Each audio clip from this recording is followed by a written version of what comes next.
Ullarabindaya netra yena tvaya bharata tailapurna prajvalito jnanamaya pradipa. Om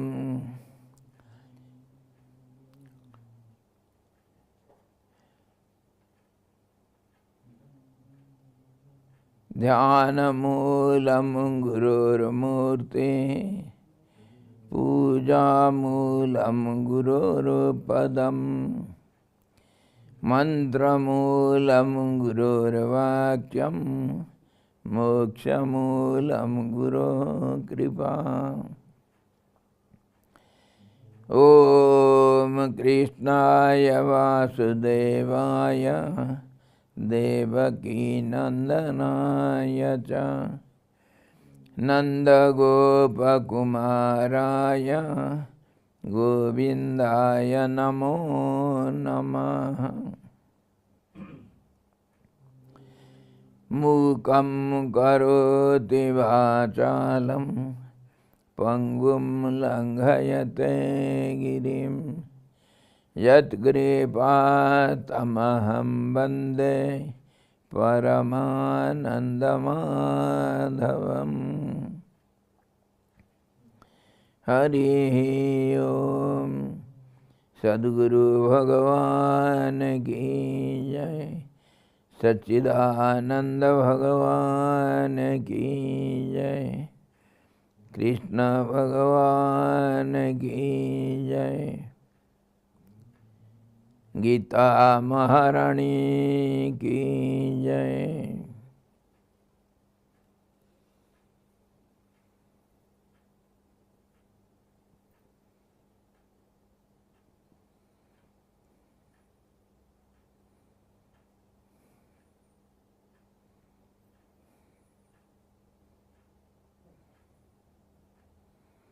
Hari Om.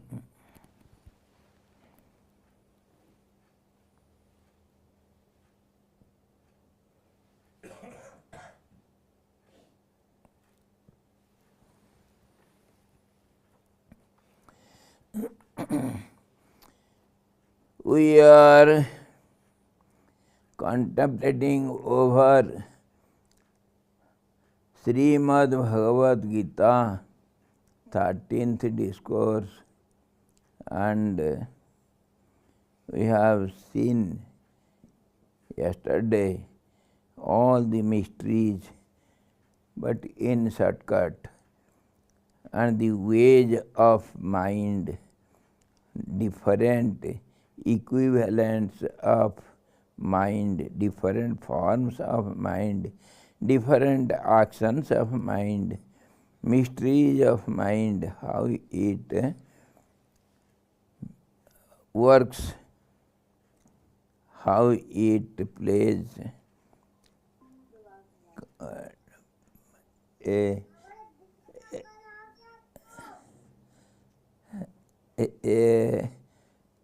confused state. All this we have seen yesterday, but really speaking, there is no end to it. Till the end of your life, if you are a sincere sadhak, till the last breath you have to watch your mind and try to understand it. Hardly one can understand some little 2-3% of its nature. Mind is everything. So today we shall see the other part of it. The 6th sloka, Ichha dvesa sukham dukkham sanghata chetana dhritihi etat kshetram samasena sabikaram udaritam. What is field? Etat kshetram. This is called kshetra, the field. what we have been discussing since the beginning of this chapter. So he says, Lord Krishna explains, desire, hatred, ichha, desires, dvesa, hatred, sukham, dukkham, pleasure and pain, the aggregate, the whole compound mixture or the whole totality aggregate, that is called body, the physical body, and intelligence, fortitude. The field has thus been briefly described with its modifications. This is called field, and it is described with its modifications. This telling this last word with modifications, it has been complicated and again it is multiplied. So many modifications, there is no end to the modifications. Every moment it modifies, it transforms, it takes some other forms. So in this way, with all these modifications, in short, it is said to be the field with desires and hatred. Desires include everything. Desire includes attachment and detachment and liking and disliking. Everything. Desire is the root cause of all our miseries, everything, problems, doubts. So, and it is endless. Desires and the opposite of hatred. Desire also includes liking and pleasure and pain. That's how when we get something to fulfill the desire, that creates both. For a while it creates little pleasure, and when it is gone, changed, modified, then it is pain. So in this way, and aggregate is body, body is the field where all this drama is going on by the senses that we have seen before it. All the senses, mind, and here also he has included intelligence. Intelligence includes mind and our discriminative power also, ego and subconscious mind also. Everything is taken as intelligence and fortitude, dhriti. Dhriti, that indirectly means, not directly, indirectly means the subconscious mind, chitta, which holds everything as in the form of impressions or memories. So this is how this whole body is in a working condition. And he has not mentioned here the prana. Prana, of course, that is the root cause of everything. The momentum given by prana, the whole body works. So that is called the manifested aspect of the Absolute. That itself, prana is. Prana, which is known as motion or actions and reactions and creations and dissolutions, everything by prana. Prana is the root cause. It gives a momentum to change.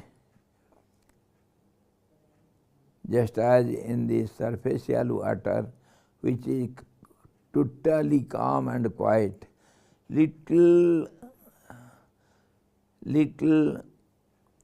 touch of wind, it creates some ripples over it. Wind is the cause. Everywhere wind causes the momentum. And that is in the individual being we know as prana. It activates the whole system,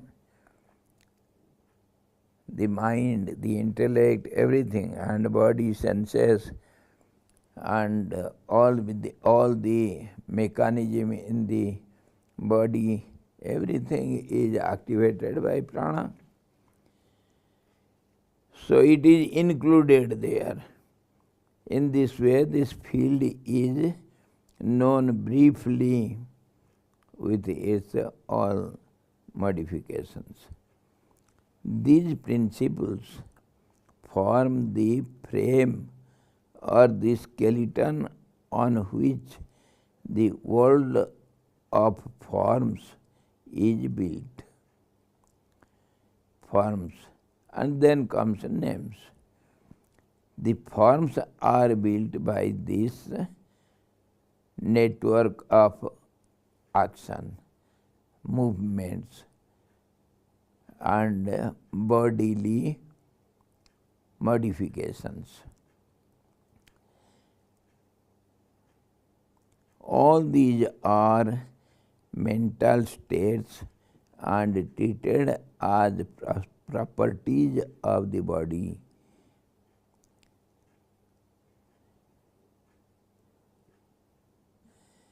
By the Sankhya school of thought, this is how it is known. According to the Nyaya Vaisheshika schools, different schools of thoughts are there. Some people see this world with this body. Body is the world, mini world. Some people see it from one angle of vision. Some others they see from the different angle. So the vision changes, and philosophy is nothing but vision of the life. Jivan darshan to hai. Darshan, how one looks at this life. So simple and so basic principle which everybody should know, because we are living beings. If we don't know the secret of life, then how can you claim you are a living being? You have a life. So this is to be taught to the child the moment he is born, because he is a living being. Because of his incapability, perceiving power, understanding power, of course, up to 5 years, he is allowed to do whatever and whatever he likes, and whatever he does is accepted. And then slowly some impressions, some corrections in his behavior is taught to the child. And as per the real vision, the child should be taught what is called life, because he is a living being. But we teach him What? A, B, C, D. And the child goes on. Instead of asking why A, why not B first? Instead of asking such questions, who am I? Instead of asking who am I, what am I, where am I, all these, the child asks, what is that, how is that? Because he is in a new world. In the womb of the mother, he had different world. All this visible world was not there for him.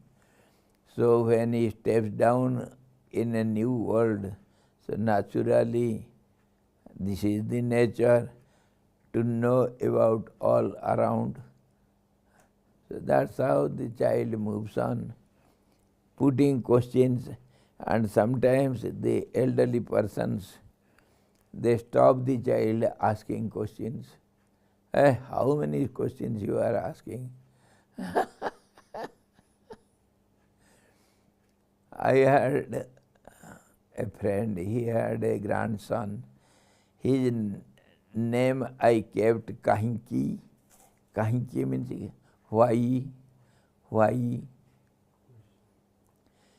Every sentence he will ask why.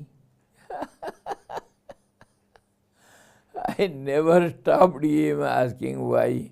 When I go to his house, the child will come to me and he will go on putting questions over questions. Why this? When I explain something, then again on that explanation he will put why. So I have named him as why.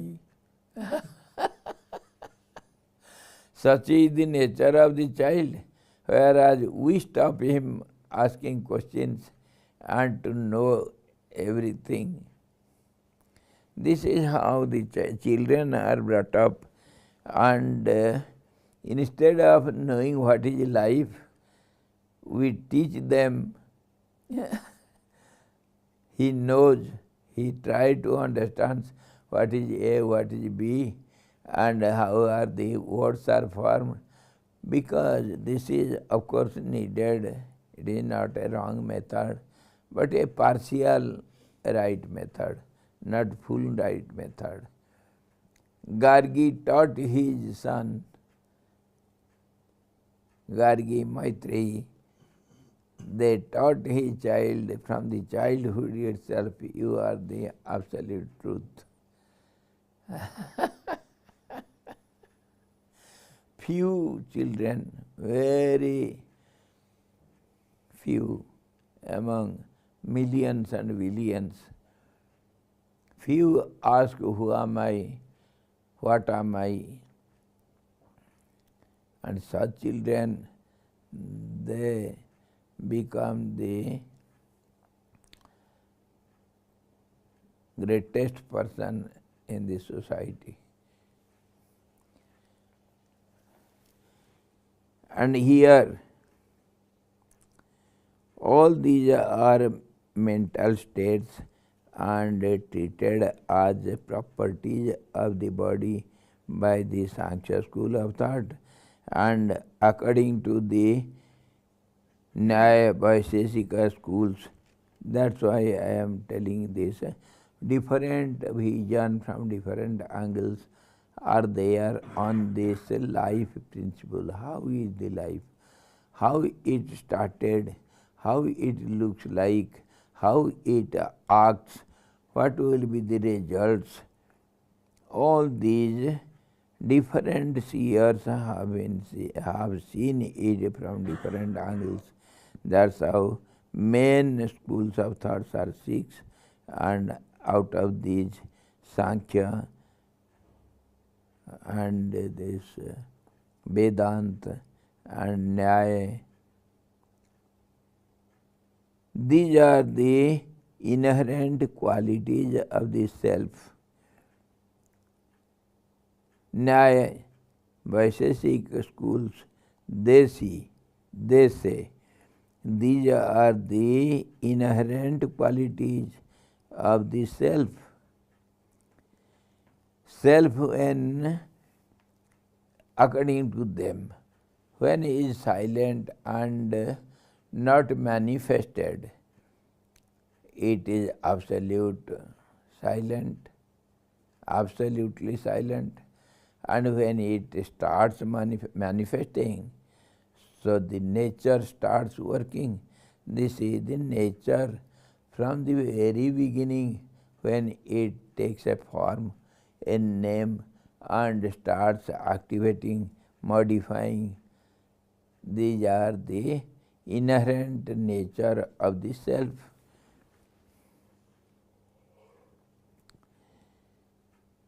The modifications have a beginning and an end. Only that which is unchanging can be the witness of these modifications. This we have seen from our practical example. Every now and then we place this example when you are moving in a car in a speed. You are unable to read what is written in the milestone or the side signboards. Only when you stop, then only you can be able to read it. So that only that which is unchanging, that means stable, can be the witness of these modifications. The knower of the field is unchanging. This is what Nyaya says. He is the witness of the field and its modifications. When you stand silently without movement at a spot and try to read whatever is written there, not only one letter, many letters will be there. If it is a milestone, then how much ahead, how much behind you have covered, everything will be there. So there is a change. Every word changes. That you can easily witness and understand. He is the witness of the field and its modifications. In this way, this body and kshetra is understood by different seers. Desire is a modification of the mind. This also many times we have discussed, how the desire is generated by the mind only. When there is waves of thoughts, many waves of thoughts, then it is a changing phenomena, it changes, so it is not steady, so that feeling of incompleteness is naturally felt there. Unable to understand the reality, that is the basic incompleteness. To know the truth, we always try in every action, we try to know the reality. And that modifies into so many different aspects. That's how the desires are generated in the mental flow of thought waves.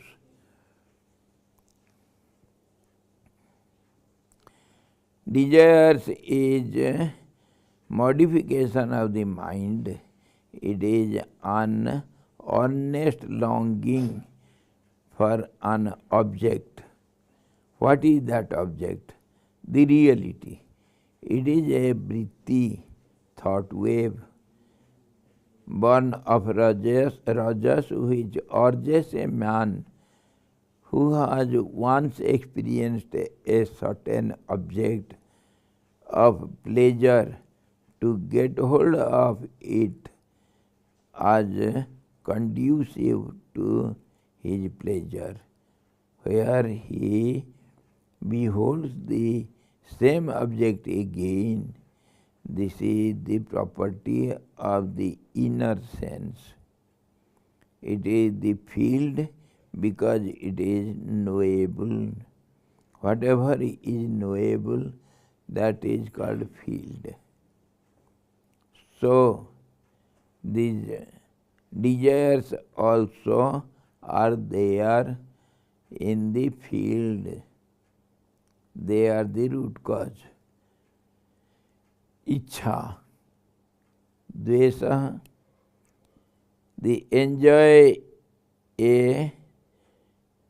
you enjoy a certain sensual object, the impression of this is produced in the subconscious mind. The impression. This impression is vivified or revived through memory. When it is again and again repeats, revives, then it is called memory. Memory is with the impressions or remembrance of the sensual pleasure. What was that? But we don't know the reality because it has changed. So there is a feeling of incompleteness. You don't know the reality. That's how the desires also rise, to know it, to repeat it again, to know the reality. That is also the cause of desires. Then desires arise to enjoy the object again. I must have it again. At least I should know what it is. That is the inner urge of the minute, subtle mind.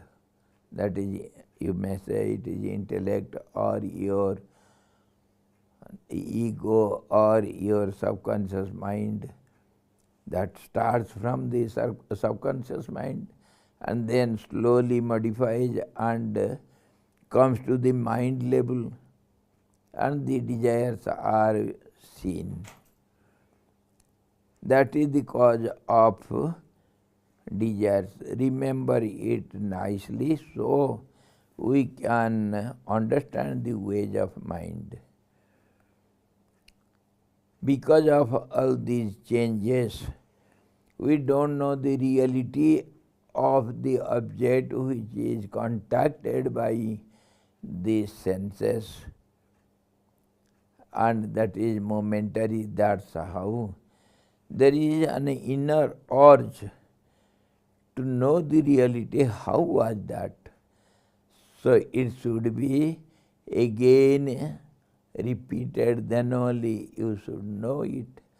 And there is hidden a type of satisfaction when you know the reality. That is called bliss. It is hidden there. For a moment you taste it. That's how the desires are raised, again to have it. The same object which is changed, you want it again. Suppose you have seen some beautiful scenery of the nature. You want it again to see. That's how the memories are there in the mind. When some similar situations or conditions are before you, then you try to remember. I have eaten so sweet rasgullas in the streets of Calcutta. Calcutta is famous for rasgulla. And when I was moving in market, our small marketplace, I saw something whitish in the in the halwai shop. Oh, I remember, oh, rasgullas are very sweet. I must taste one here. This is how, because of the memories, impressions stored in the subconscious mind, you revive the same object again, and then the desires are there to have the reality, to have the bliss out of it. But when you have eaten it, again it is changed. So again and again, same desires, they multiply. Why it is not continuous? Because of this changing phenomena, all these problems are before us. Only when you are steady, you are non-moving, then only all the problems will be solved, and all the doubts will be solved also. All the questions are solved when your mind is one-pointed. You can never have any questions when you are in a meditative state. There are no doubts, and in other words we can say the doubtless state is called meditation. One-pointed mind.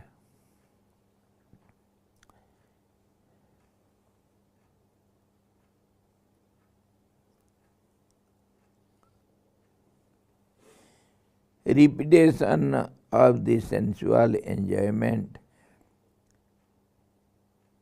intensifies the memory and desire. When you revive the memory and try to fulfill the desire, that is changed now, that's how desires grow. They cannot be satisfied because it is changing. So that intensifies, and again the desires multiply. Renunciation of the objects and meditation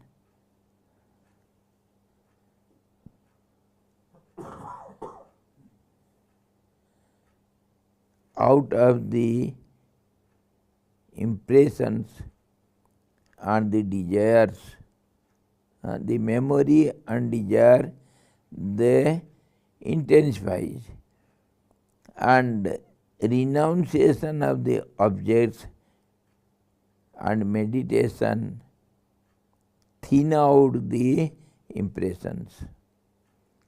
Slowly the impressions will be weaker, they will not revive again and again, they are stopped by the meditation, practice of meditation. And the desires also, they minimize in the mind because they are not given a chance to multiply. So naturally they will be lesser and lesser. This is how renunciation is. Complete renunciation is the only way. That is, in other words, the Vedas declare neti neti doctrine, not this, not this, not this, to reject everything by contemplating, by finding fault with the objects of the senses. What is the fault? Because it is changing, momentary. That is the root cause. of our desires. That's how you have to find the fault with the sense objects and mind also and intellect also. Then only you can renounce everything. And tyagat santiranantaram. The moment you renounce santi, peace follows it. It is there, then and there.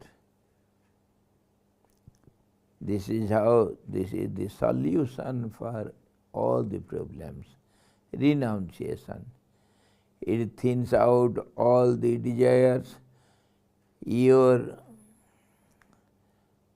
contact with the objects and memories, revival of memories and multiplication of the desires, all these are solved when you find fault with the objects and renounce it, reject it. I don't want it. It is momentary, it is not the reality. If anyone gives a description of the beautiful scenery of Badrinarayan or Mount Kailash, at once a desire arises in your mind to visit these places. If a man says that very good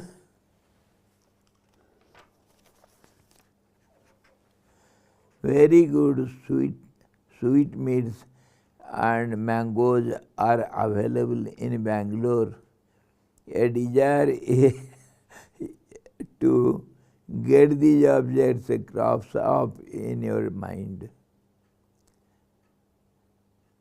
This is called informations, haphazard informations of the sense objects. That's how also the desires are seen in the mind. Therefore, memory of sensual enjoyments and the hearing of the qualities of the sensual objects are the root cause of desires. Hope fattens the desires. I shall get it tomorrow or someday. If not available today, I shall get it tomorrow. I shall ask somebody to bring it.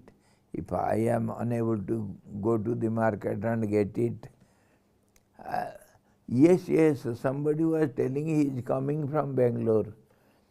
So I must ask him to bring some mangoes. In this way, the hope to get it in future, that also helps the desires, fattens, strengthens.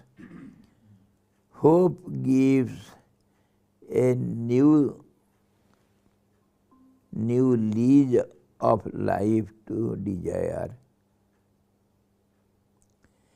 Desire excites the mind and the senses. Desire makes the mind restless. Desire makes the mind wander in the sense grooves. It is endless groove, garden. And this mind full of desires makes the mind wander in this way and becomes restless. Restlessness is our main problem. Because of restlessness, we know nothing. We don't hear anything properly. We don't understand anything properly. We don't see anything. Our senses become restless. When the mind becomes restless, the senses becomes restless.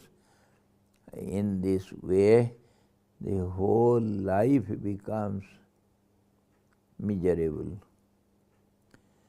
An object which is sweet and pleasant to you at one moment produces the very reverse of the sensation at another moment. Sometimes I like to have apples. Apples are very good for health.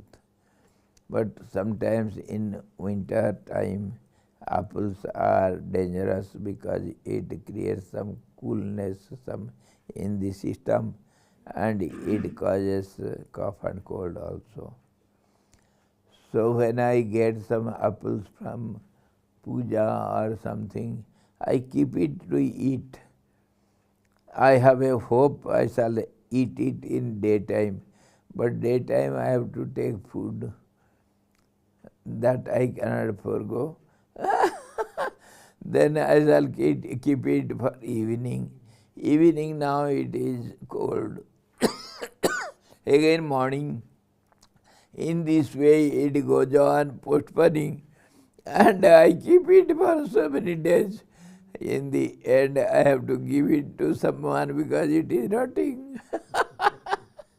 I cannot eat. This is how it prolongs, and it becomes the same useful object, pleasant object becomes unpleasant at different time. Why so much?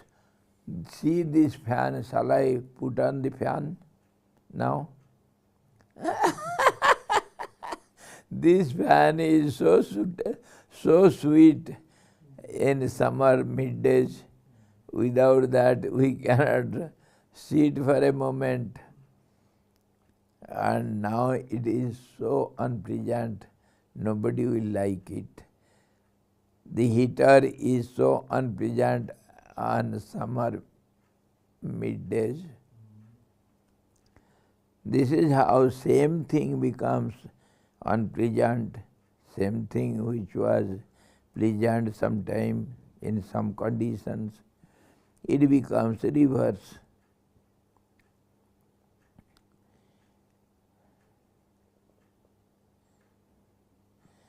Every one of you might have had this experience. It is so easy to understand. Objects are pleasant only when there is a longing for them. But they are unpleasant when there is no longing for them. We don't like it. Same thing becomes unpleasant. Therefore, desire are the cause of pleasure. That's how it is called. Bhagavan has given Ichha Dvesa Sukham and Dukham. That also we shall see. When there is happiness, then naturally it changes, and then comes unhappiness.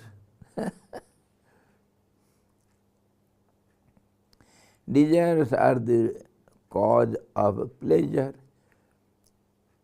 If satisfaction arises through enjoyment of the objects, then only it is a cause for pleasure. And the same pleasure will cease if your mind is destined of desires. Then you will always enjoy serenity, equanimity, balance, or poise in spite of many obstacles or adversities. If you are really fated, if you are blessed by your own karmas, your gurus or God or by the scriptures. If you are blessed, then only such quality you can have. Serenity, equanimity, balance of mind. The foundation of desire is the love of sensual pleasures. Desires run along the path of your inclinations, proclivity, or tendency or taste. Desire is the fuel, thought is the fire. If you withdraw the fuel of desire, the fire of thought will be extinguished like an oilless lamp. If there is no oil, the lamp will go out. The intellect becomes impure by association with the desires. Same intellect, if it is serene, if it is steady, that is called pure intellect. The subtle mind which decides, and the same intellect, if it is associated with desires, whether this desire is good or that desire is good, whether this is this or this is that. In this way, if the decisive aspect of the mind is always engaged in desires and all these restlessness, then it is called impurity. Restlessness is called impurity. Steadiness is called purity. Steadiness brings you oneness, and restlessness brings manyness. Purity means oneness. Impurity means adulteration, means 2 or 3 or more than that. In this way, purity of intellect will be there when association with the desires are lesser. That is called pure intellect. And when the desires are there, naturally, hatred will be there. Hatred is a modification of the mind only. It is a negative one. It is a vritti that impels a man who experienced pain from a certain object to dislike it when he beholds the same object again. Why this dislike takes place? Because you have enjoyed something which is not desirable for you, against your desires, and that is sometimes it was painful for you. And that's how, if it repeats again, it comes again to you for the association of your mind through the senses with the object, then naturally you will dislike it, because you have once enjoyed some displeasure out of it. Now you have to reject it. That is called hatred. The modification that arises in the mind when your desire is not fulfilled is called hatred also. Dislike, hatred. Pleasure is agreeable, peaceful, made of sattva, This is also the field because it is knowable. Pleasure and pain both. Pain, disagreeable of pleasant. It is also the field because it is knowable. Whatever is knowable, that is called field. Sangrat, it is sanghata, aggregate. The combination of the body and the senses or the bundle of the 35 elements of the body. Sanghata means aggregate or the whole totality. So this is called sanghata. So body with its modifications.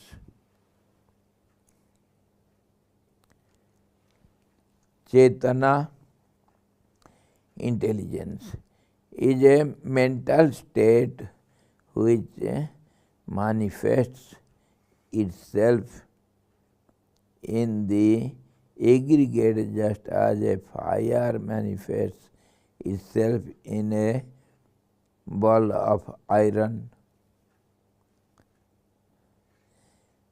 The fire manifests in the iron. Fire is there. It is manifestation of fire when we see it. This is how this intelligence is manifestation of mind only. It is mind only. When we analyze it, we call it a decisive part of the mind. That's all. So this also is included in the aggregate. Chetana. Chetana is here taken as intelligence because it decides. The decisive part of the mind. This is also the field because it is knowable. Chetana means consciousness also, and also the activity of the vital airs. Chetana has different meanings. In the beginning, from one angle of vision, Chetana is intelligence, and from other angle, if we see Chetana is called consciousness, we are aware of it, that is called Chetana. We call it ordinary language, common language, होश. होश में रहो. वो आदमी कुछ जहर खा लिया था, बेहोश हो गया. He has become unconscious because he ate some poisonous something. Unconscious, conscious, that is we in common language we call hosh. Hosh mein रहना. And that hosh word, you know how it has come up. Hansaha. Hansaha. So Hansaha. Aham saha. I am that. When that is aware of, then it is called awareness. When it is forgotten, that is called unawareness. That is behoshi. You don't know who are you. That is called behoshi. You are unconscious. So all your awareness is withdrawn from the body, senses, mind, prana, etc. So that is how you are called unconscious. All these awareness of your modificatory positions or identities.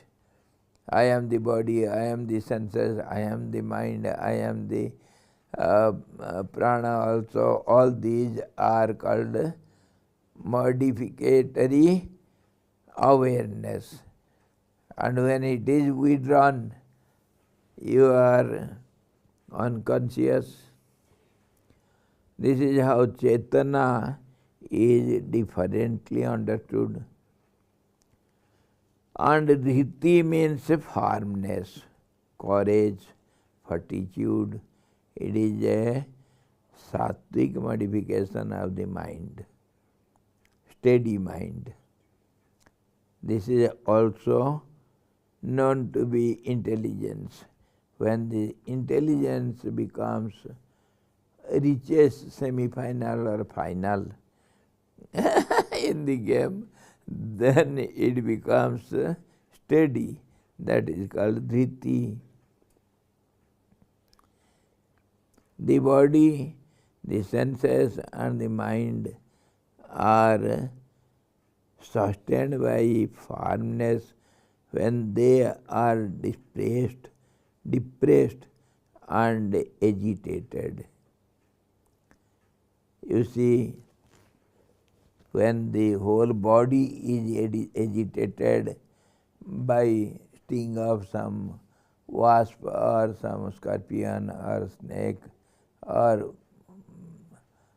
by the some animals or something, then you hold on the body, you don't die. So that is also Dhriti. Dhriti also patience. So in that way, Dhriti which holds everything together, that is called Dhriti.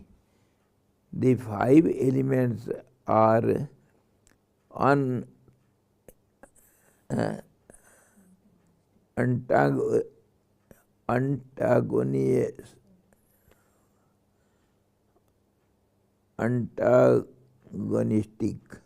antagonistic to each other. All these 5 elements, they are antagonistic to each other. Water destroys earth, they are anti to each other. See, water destroys the fire, fire dries up water, water puts out fire, wind puts out a lamp, fire, ether absorbs the wind. So every element is anti to each other. The 5 elements fight amongst themselves, and yet they that have a natural dislike for one another, they dwell together quite amicably in the same body. See, and this is the example of the family of Lord Shiva also. After marriage, both the bride and bridegrooms, they are taken to Shiva temple to see how all anti to each other in the family members, they live in a beautiful family with the understanding and cooperation with each other. The lion of the goddess Durga and the bull of Lord Shiva, yes, and so on. Everybody is anti to each other, but yet they are so happily in one family. So this is how the body also, everywhere there is a chance of fight, but they get together, they stay together, same body. Each element beautifully cooperates with the others in carrying on the common functions of the body harmoniously. Each element nourishes the other elements also with its own qualities. Dhriti is firmness or the power by which these fighting elements are held in union and harmony and kept in a state of steadiness and balance. This is also felt because it is knowable. Dhriti, by all these, it is just like some gum. Two different papers we can put together by gum. It is called dhriti, which holds. Dhriti has different elaborate meaning. And desire and the other qualities that are spoken of in this verse stand for all the qualities of the mind. The field that is mentioned in the first verse has been dealt with in all its different forms in the fifth and the sixth verse. In this way, we understood little on Ichha, Dvesa, Sukham, Dukkham, Sanghat of the whole body, Chetana, Dhriti, Etat Kshetram Samasena Savikaram Udharitam. With its modifications, it is known to be Kshetra. In brief, tomorrow we shall see the other verse, 7th. So, let us see. Hari Om Purnamadaha Purnamidam Purnat Purnamudachyate Purnasya Purnamadaya Purnamevavaseshyate. Om Shanti Shanti Shanti.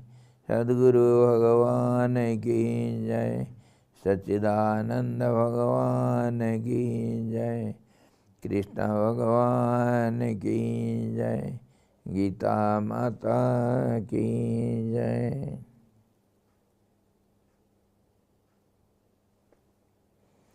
Hari Om.